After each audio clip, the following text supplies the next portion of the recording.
Please remember to like and subscribe. So when I was growing up, my sister told me something that would stay in my head for years. You guys might have heard this. The idea is every year, or maybe it's like over the course of your lifetime, you will swallow 8 spiders. I believed it. I believed that over the course of my lifetime or over the course of a year, I was going to swallow 8 spiders. And it freaked me out. I would go to sleep thinking about it. I would just live my life thinking about it. I know it freaked me out so much. I told a lot of people. I'm sure there's people from my elementary school who still believe this because I told them and they believed what I said. I'm green now. The average person annually swallows 8 spiders. Lemmino has a video on this. It's only 10 minutes long. Fantastic video. I recommend checking it out. I'll do a quick recap of the facts that you need to know, the stuff that's important for this video. The 8 spiders myth originated on Snopes.com, which is a widely respected fact-checking website. The sources that are relevant to the claim in the Snopes article are one from a defunct magazine that is like impossible to track down, and one from a book that's again like hundreds of years old. And well, the book doesn't mention anything about it, and neither does the magazine, if the magazine even exists. And here's the other thing. The name of the author on the Snopes article is an anagram for "this is a big troll." The takeaway is that, well, the article was written basically to test how quickly false information can spread online. That's like one way of putting it, but how a society will react to a lie. Okay? Now, we can talk about how it's an obvious lie. We absolutely can. But I just want to say first, it is an obvious lie. I believed it. I know a lot of people who believed it. I know there are a lot of people who still believe that you'll swallow 8 spiders in your life. So whatever the experiment was that Snopes.com was doing, I think they got some data, right? Because people believe that, people believe that you'll swallow 8 spiders in your life. That's it. That's crazy. People do believe it. So, well, we can talk about why it's ridiculous. Why would anybody believe this? Why would a spider go into your mouth when it could avoid doing that? Like, why would a spider voluntarily go into your mouth while you're sleeping and remain there to be swallowed? And I can even imagine one spider doing that on average per lifetime, but 8 spiders for every person? You're kidding me. You are kidding me. What about people who sleep with their mouths closed? Do the spiders like pry them open? Come on. It doesn't make any sense. How do you even estimate that? Do you count? You don't, because it's not happening. That's the thing. It's not happening. It's a made up, it's a lie. It's actually just a lie. In my case, I believed it because my sister told me, and when I was younger, my sister was probably the smartest person I know. She's still probably one of the smartest people I know. So I just believed what she said. I didn't need to question it because I had a pre-existing belief, trust in what my sister tells me. She's older, she's smarter, and she probably knows something that I don't. I hadn't been introduced to the idea of like diligent critical thinking, checking your sources. That wasn't even in my mind. It was just, do I believe this? Yes or no? I think that's how a lot of kids make up their mind. That's how a lot of adults make up their mind, which we're about to get into. Do I trust this person? Yeah. Okay, well then they're telling the truth. But I've been thinking about the 8 spiders and the fact that I believed it, and I told people that it was true. And I carried it with me for a long time. I've been thinking about that for obvious reasons. But when it comes to the corruption that is plundering, it's plundering America. There's been no more stunning example than Minnesota, where members of the Somali community have pillaged an estimated $19 billion from the American taxpayer. We have all the information. And 6 whole, nearly identical back and forths about his 89% statistic that he falls back on unchallenged. 89% of the fraud is being committed by Somalians, and 89% of the fraud being committed inside Minnesota is by the Somali population. 89% of the fraud happening by people who were brought into our country and then committing fraud. So 89% of the fraud happening in Minnesota is from the Somali population. Right, but 95% of Somali Americans in Minnesota are legal. Yeah, 89% of Somalians are committing fraud. Since we ended up including an extensive dialogue about that stat around the 50-minute mark of the final cut, I personally didn't feel the need to torture all of you guys with 5 other versions of that conversation. 89% of the population, or 89% of the fraud being committed in Minnesota is by Somalians. And just so we can put that on screen to verify, do you know where that data is from? Yes, you can put it up on screen. It's public. And if you watch that raw cut, the 2-hour cut, which I made clear in text with Nick that I was willing to share with him in 4K when I got back from Greenland, you will see exactly what I mean. I watched the State of the Union and it was just lies. Donald Trump kept lying about things. I'm blue now. I keep thinking about the Furries Act in Texas. Texas lawmakers put it on the floor as a, how would you even describe it? I mean, okay, here's what it does. It bans being a furry in school, like a yiff type, like a furry, which is on its face a little bit like, why are you banning being a furry? But it makes sense once you look back. How are they justifying it? Well, you may have heard the lie about school teachers allowing their kids to poop in litter boxes.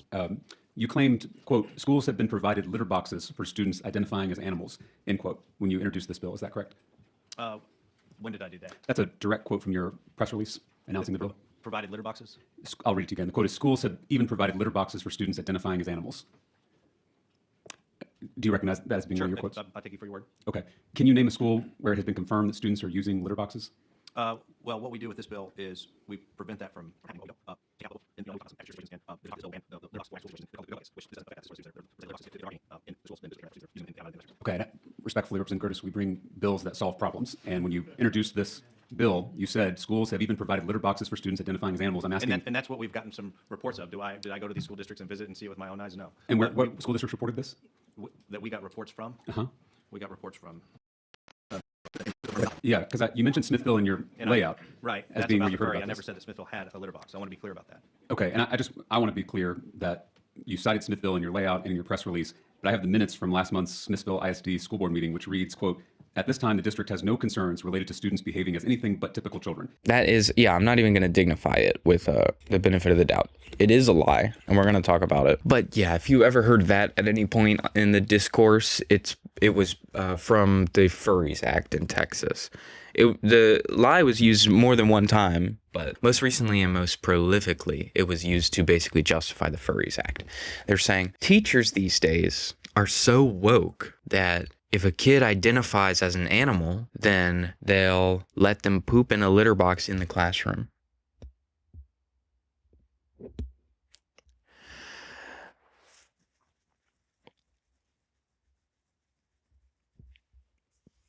The litter box thing, it may or may not to you seem more or less credible than the 8 spiders, but they're both lies, right? The truth is, people believe both of those lies, right? People believe they swallow 8 spiders today the same way that there are some people who believe that kids are allowed to poop in a box in a classroom. It's both of these lies are completely devoid of factual merit, but both lies are widely believed. So what would cause somebody to believe such a ridiculous lie about the school system? We could talk about why it's ridiculous in a minute, but what would cause somebody to believe a lie like that? And it's honestly it's the same as the spiders. This is why I needed to make this video, is because it's the same as the spiders, okay? People believe it because they have a pre-existing held belief, okay? The held belief that our schools are too woke. Because they believe that, they don't need to question it when you tell them our schools are so woke that they let kids poop in boxes. They don't need to think because they already believe it, all right? It's the same with the spiders. I already believed my sister was honest, truthful, and all-knowing when I was a kid. It's exactly like that. The thing is, it's not just my sister 4 years older than me telling me this thing that she read in like Ripley's Believe It or Not. This is just the government making up a lie to trick you. So it's not exactly the same. I would say that the lie about the school board is a little bit more harmful, and we can talk about this. At this time, the district has no concerns related to students behaving as anything but typical children. Representative Gertis contacted Superintendent Cheryl Burns to ask if there were any litter boxes for students on district campuses. Burns informed Rep. Gertis there were not.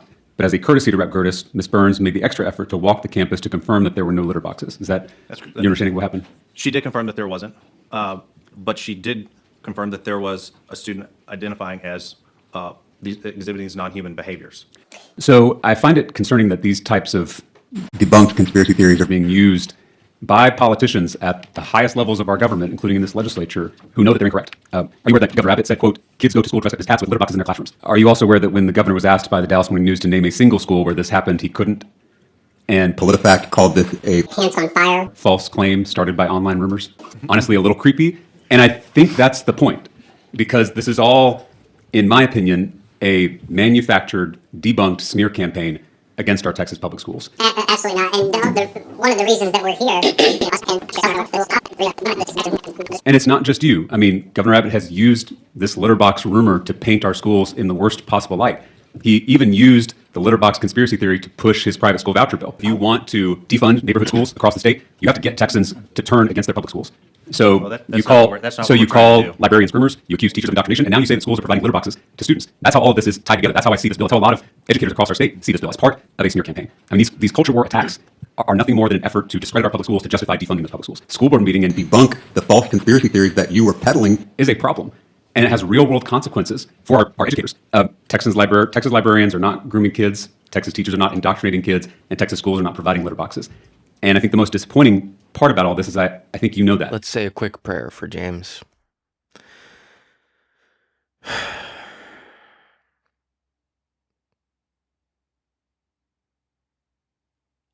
Heavenly Father, I want to thank you for sending James Talarico to fight on behalf of the people of Texas that he represents.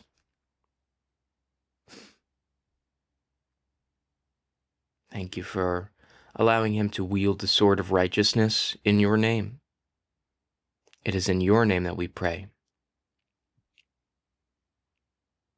Thank you, God. Amen. I like that he's bringing forth a Christianity based on love again. That's good. That's the Christianity that I grew up in. It's very reminiscent of like Jimmy Carter, but Jimmy Carter's Christianity, I think Jimmy Carter's Christianity felt a lot more hollow to people at the time. Talarico's Christianity feels real.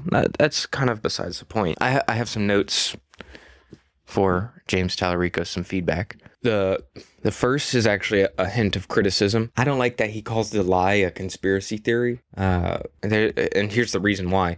A conspiracy theory in a conspiracy theorist circle is we usually reserve that for like a credible theory of a conspiracy, which kind of sounds obvious, but I mean, think about it. The lie that he's talking about in this video, it's not a conspiracy. It's just a lie. It's just a lie. Yeah. So a lot of like science liberals will brand a lie as a conspiracy theory. They'll call something a conspiracy theory as though that like automatically discredits it. But I mean, that's just wrong because there's genuine conspiracies in a lot of the levels of society. You don't have to look very far to find the Epstein files cover up. That is a conspiracy. It's people working together to hide the Epstein files and not put them out in the open. And you notice the Trump administration is like, oh, these conspiracy theories. I don't like these conspiracy theories. Y'all are wrong. Like they're trying to discredit it by calling it a conspiracy theory. And there's a myth going around. I don't know how true it is. I've heard it's definitely true, and I've heard it's definitely not, which is that basically the CIA invented the term conspiracy theory to discredit JFK truthers, which worked really well. I remember when I was growing up, anything that wasn't the official narrative about JFK, if you believed there was, say, more than one shooter, if you believed that there was any kind of collusion with the deep state, or if you even believed that there is a deep state, which is like such a basic provable thing, people would think you're ridiculous. You're so ridiculous. You're a conspiracy theorist. Well, I mean, we're at this point where conspiracy theories have gained credibility. They've also kind of lost credibility. Like, you can call something a conspiracy theory that is just a lie.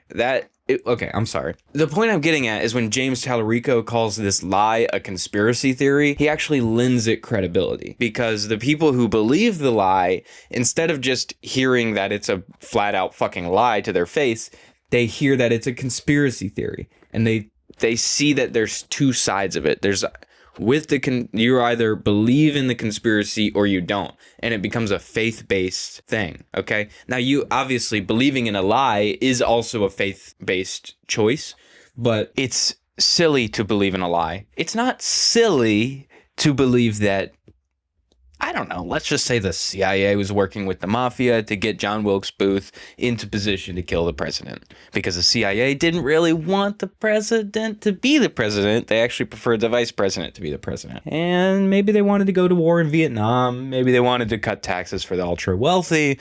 I don't know. It wouldn't be crazy to have some faith in that idea, would it? No, I mean it wouldn't, because, well, the CIA has ties to the mob has ties to John Wilkes Booth. John Wilkes Booth killed the president. The vice president went into Vietnam, expanded funding for the CIA, cut taxes on the ultra wealthy, and began us on the path to the Iran-Contra conspiracy, which is a proven conspiracy. So it's not even a conspiracy theory, it's a fact of a conspiracy that existed with the CIA and the Nicaraguan Contra armies.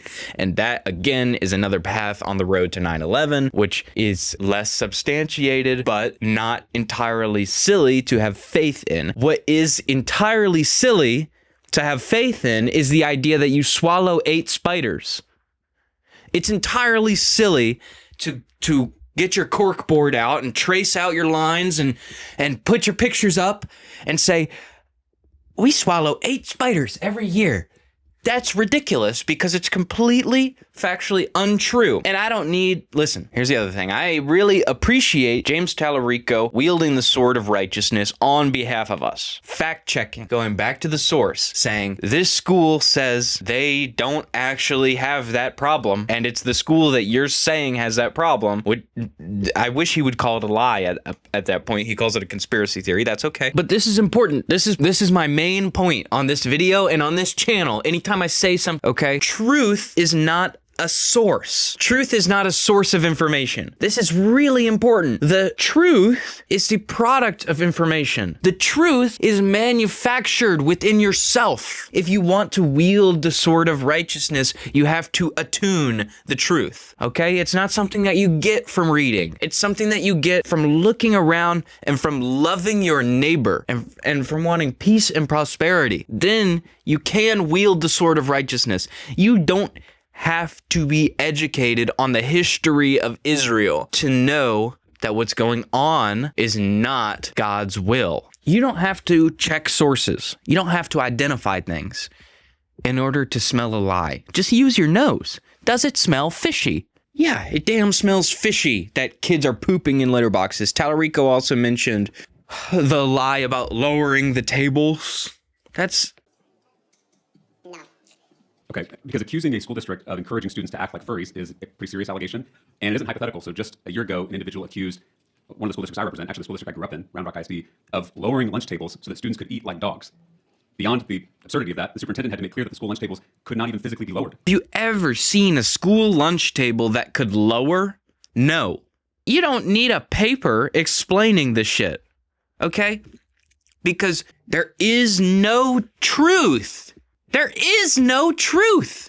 This thing that we call truth is only determined by us. Each person has an individual truth that they create.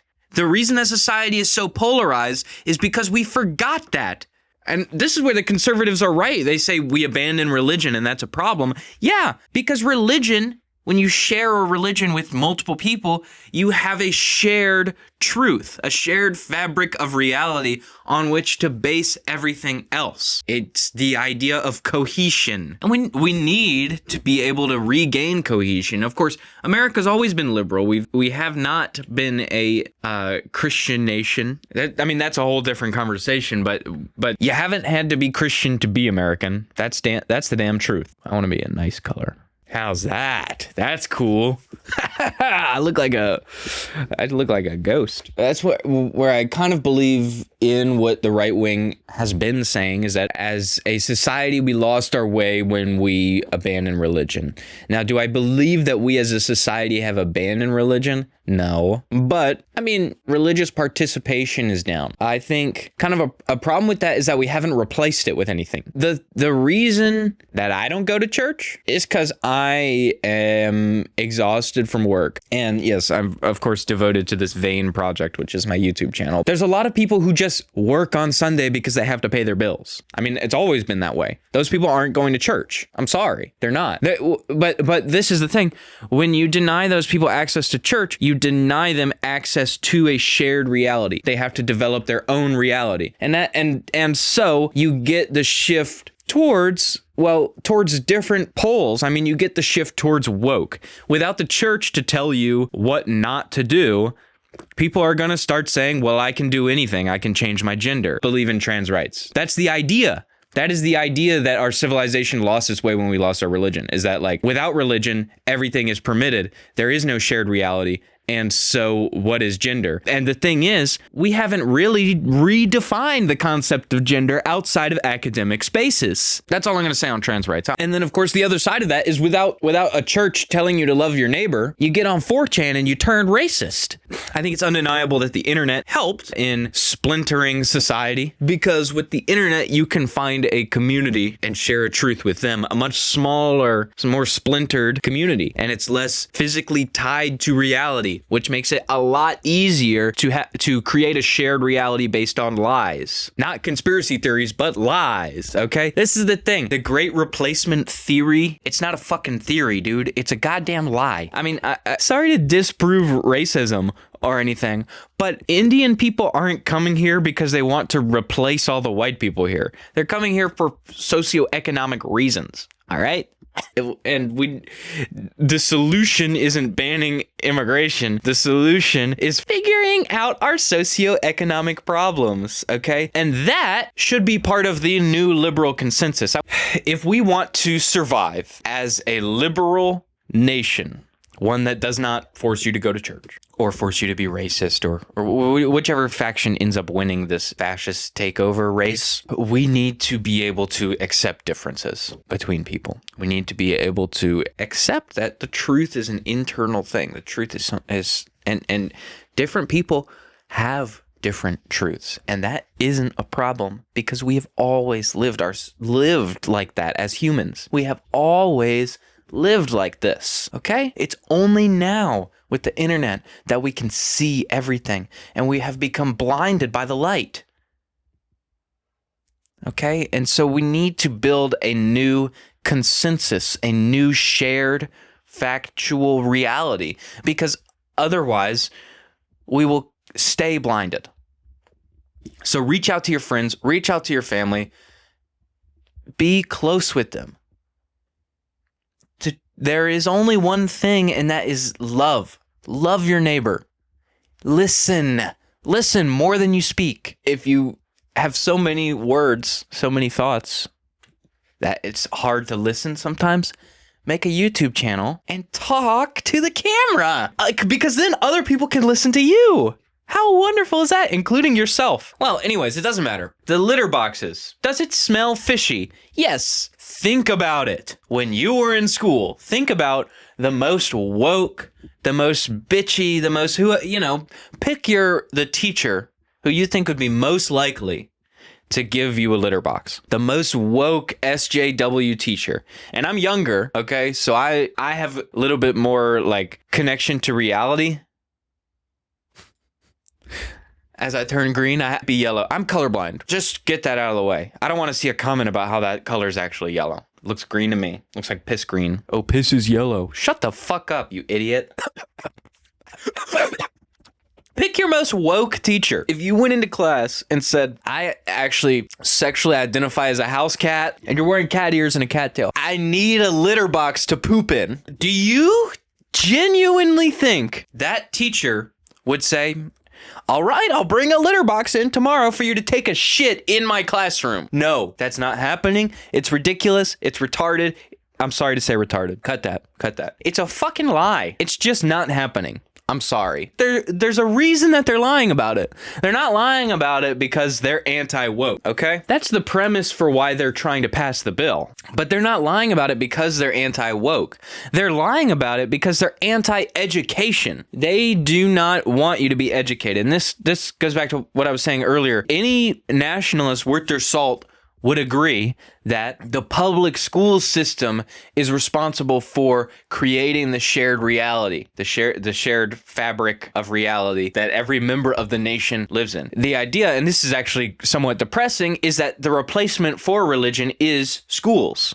And yeah, it is depressing, okay? Because schools are a lot worse than church in a lot of ways. Okay, for example, my church youth group had recess all the way through the high school age, whereas my school stopped having recess after 5th grade. And recess is incredibly important for learning and stuff. And that's just one thing I can think of off the top of my head. Replacing the social role of church with school, it's not a perfect fit. I'm just saying it's not a perfect fit. I left my church, so I'm not one to say that church is the ultimate thing. I found my community in extracurriculars and in work. Like I mean, that's where I did so much growing and so much learning. And I think we should have more extracurricular programs in school so that they could fulfill that role better, you know, the role of creating a shared fabric for society. Look, these fuckers are anti-education because they do not want to create a shared fabric based on factual information.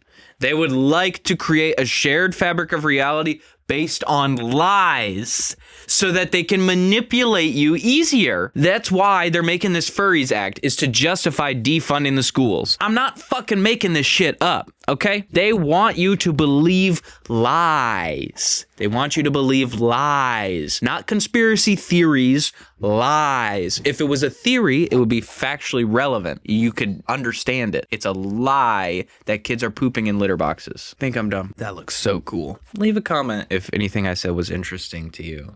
Remember to like and subscribe. See you guys next week.